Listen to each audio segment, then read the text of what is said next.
The legendary Stardust Cowboy, Wide Open Space Cadet. From Songs in the Key of Z, The Curious Universe of Outsider Music. Read by the author, Irwin, Chusid. So we're driving along New York's Taconic Parkway, me and the man who would later be my husband, and in this misplaced effort to impress him, I put on my tape of the legendary Stardust Cowboy, recalled lawyer Diana Mercer.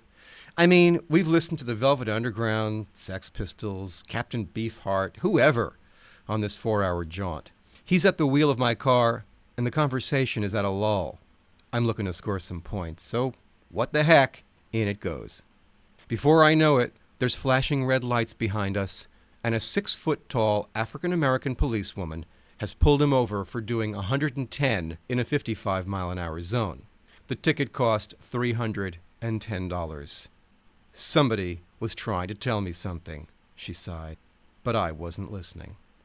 The legendary Stardust Cowboy has been known to make people do strange things, like sign him to a recording contract. Major labels aren't receptive to weirdness. They're in business to make money, not scare customers. Yet it was Mercury Records who propelled the legendary Stardust Cowboy, also known as The Ledge, into the marketplace.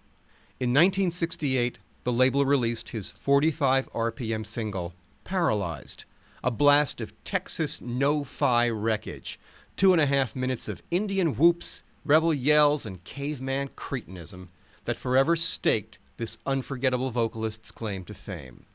The acquisition of this pan-galactic buckaroo might have occurred during some Mercury exec's week-long bender, or during an A&R Veep's peyote peak. Artistically, and psychologically, the Ledge comes across like someone who drove through the car wash with the top down.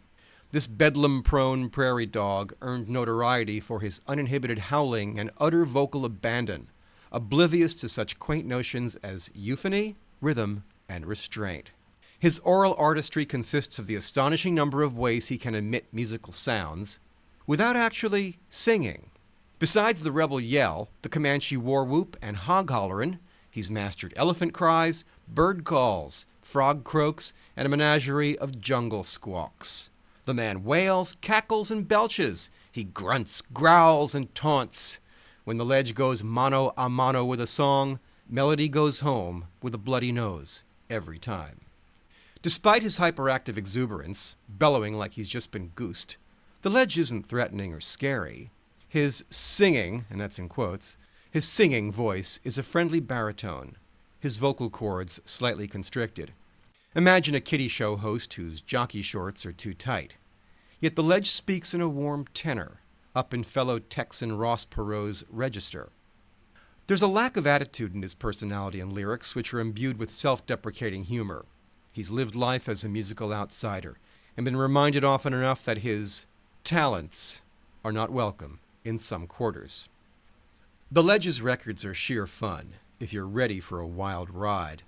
Paralyzed was described by journalist R.J. Smith as, quote, one long woof of defiance that sounds great at any turntable speed. Along with Creek rocker Hazel Atkins, the Ledge provided stylistic threads for cowpunk and psychobilly, inspiring such voodoo-tinged twangers as the Cramps, the Meat Puppets, the Butthole Surfers, and the Raunch Hands. His more celebrated fans include Brooke Shields and Elvis Costello. Among the Texas Roots posse, the Ledge is beloved by Butch Hancock, Jimmy Dale Gilmore, and former school chum Joe Ely, all of whom proudly call him a friend. Ely, in fact, considers him, quote, West Texas's greatest jazz musician. The man has left his mark on at least one certified superstar. When David Bowie signed with Mercury in the United States around 1970, the company gave him a stack of 45s as a welcome to our label gift. Among those singles was Paralyzed. That was the one he liked best, affirmed Ledge chronicler Tony Philpott, who directed a 90-minute film biography of the Lone Star Lunatic. Thus inspired, Bowie appropriated part of the singer's name for his U.S. breakout album, The Rise and Fall of Ziggy Stardust and the Spiders from Mars. Apparently, Bowie was obsessed with this character and never knew anything about him, Philpott elaborated. This was up until 1998. A reporter in Chicago who did a story on the Ledge got hold of Bowie through his management. Bowie still knew nothing about the Ledge. He was amazed that the Ledge was even alive. On Robert Plant's first solo tour after Led Zeppelin split, before his set, he played the Ledge's album Rocket to Stardom over the Hall PA. The perpetrator of the feral Paralyzed is a relatively mild-mannered pussycat. Before he adopted the guise of the legendary Stardust Cowboy, he was Norman Carl Odom, born September 5, 1947, in Lubbock, Texas, to Carl Bunyan Odom and Utahona Beecham. He was a shy youngster. He says it took his kindergarten teacher 6 months to get him to talk. One of his earliest recollections is that at age 7, he knew he, quote, would like to go to Mars instead of the moon. In school, he distracted himself by scribbling poetry and short stories. He also began developing highly idiosyncratic vocal techniques. He wrote in a 1969 autobiographical sketch, "When I was 14, I started doing rebel yells and Indian whoops because I'm part Shawnee. I taught myself to do bird calls and jungle sounds." With this odd array of mouth noises, he began vocalizing around school, hoping to achieve some measure of celebrity with the opposite sex.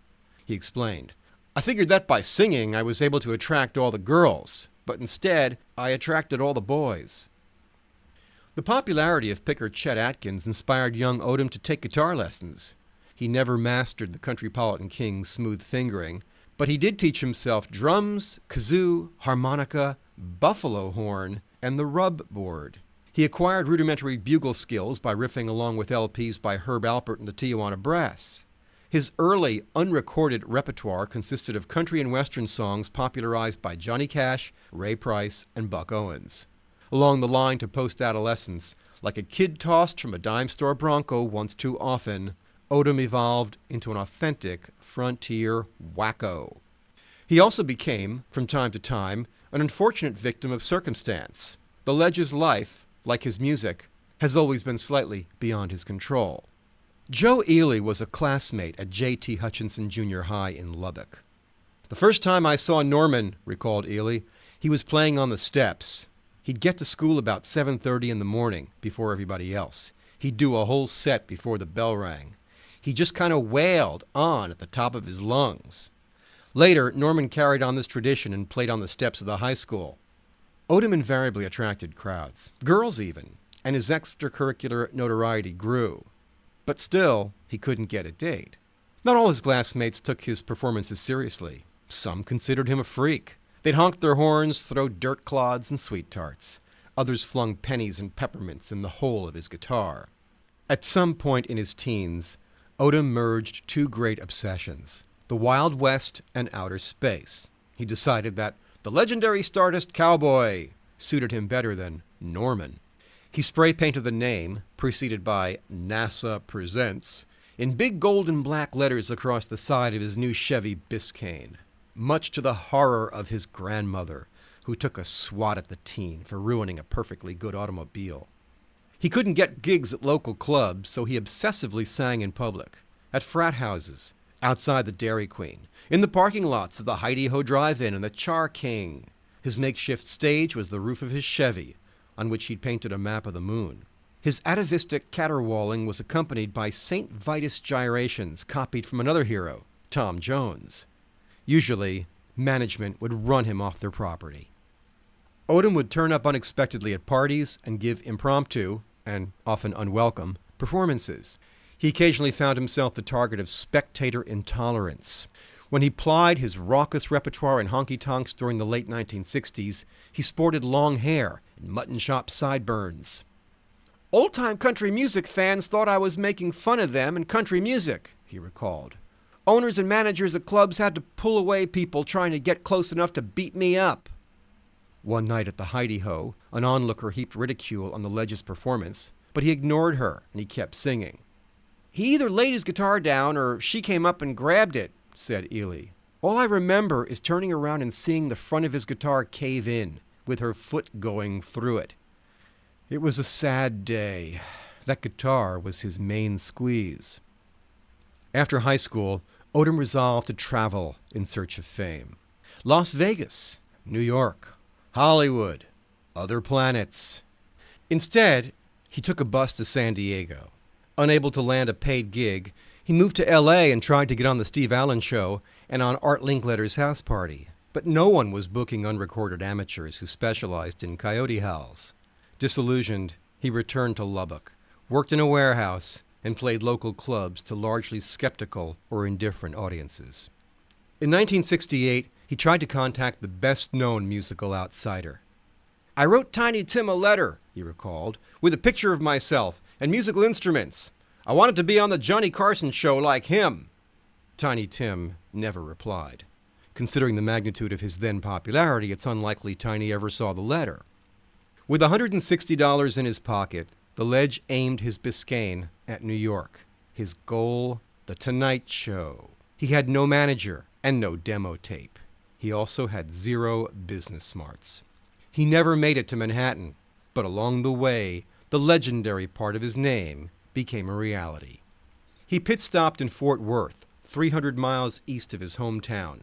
Two vacuum cleaner salesmen, headed out to a local club, spied the Ledge's graffiti-blessed Chevy in a parking lot. They chatted with the driver and noticed he had what they thought was a guitar. The vac dealers knew the club owner, so they invited Odom along to perform. After witnessing the musical demolition derby that is a typical Ledge showcase, they whisked him to a nearby recording studio where he auditioned an original song for a young engineer named T-Bone Burnett. A sense of urgency prevailed. Who knew if this transient would be around next day? So they spooled up a reel of tape and hit the record button. T-Bone leapt to the drum kit, the Ledge grabbed a mic, and Paralyzed was born. The Ledge's aboriginal shrieks and freewheeling bugle brays were underscored by Burnett's furious, not quite metronomic drumming. It was an early morning session. The engineers had been up all night messing around, and the whole fiasco seemed half hallucinatory. "The band was just me on drums, and he had a dobro with a broken neck, so we could only play it on the first fret," recalled Burnett.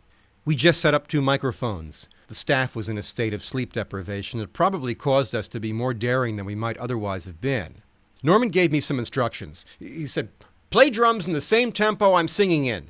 And I said, 'I could do that.' Maybe, probably. Then he said he was going to take a bugle solo, and he wanted me to take a drum solo. I found that all agreeable. It was explosive, to say the least." Upstairs in the same building was KXOL, the only top 40 AM station in town. Burnett ran upstairs and played the tape for the wake-up jock, expecting a rebuff.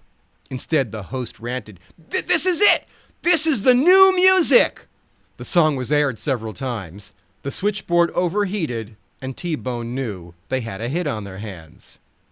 "This is something, by the way," he said, "to highly recommend Fort Worth.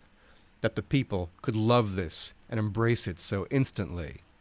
The studio stamped 500 copies on the Psycho Suave label. After some initial regional commotion, the single was sold to Mercury Records for national distribution. The deal was brokered by sleazy Fort Worth music impresario Major Bill Smith, who brazenly claimed production credit.